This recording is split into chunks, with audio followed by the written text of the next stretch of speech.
Qysh është me udhëheq një ekip që përballet me thirrjet klientave të ndryshëm, ndoshta kanë njerëz të parashikueshëm.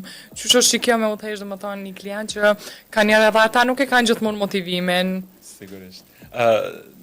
Jo, normalisht kemi ditë edhe na edhe agentat me të cilët unë punoj ku motivimi është pak më i ulët, si prej anës tyne, si shkak edhe i thirrjeve të cilat mujnë me konë.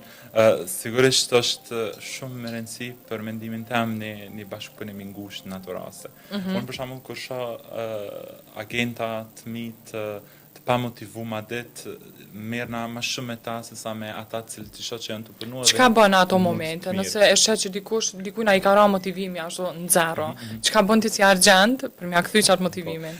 Na flasim shumë fakt, edhe për shembull edhe pauzat i kalojmë shumë shpesh bashkë. Shumë mirë. Pauzat që i kalojmë to na flasim për eksperiencën, ndoshta tregoj vetë eksperienca në për cilat kom kalu, edhe sa të vështirë ndoshta kom pas në për ditë të caktume, për me të kalu një mood që kom pas, një motivim tëllët, ose ku me ditë çfarë vështirësie.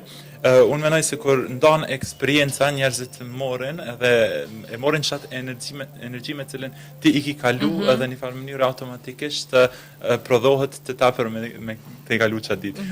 Unë po mendoj se me fol shumë, me nda eksperienca, me tregu se jo çdo ditë është e njëjtë, zakonisht ditë janë gjithmonë të mira, po kemi edhe prej atyne më të këqija, edhe që çdo vështirësi është veç momentale edhe te kalohet nëse kemi vullnetin e mirë.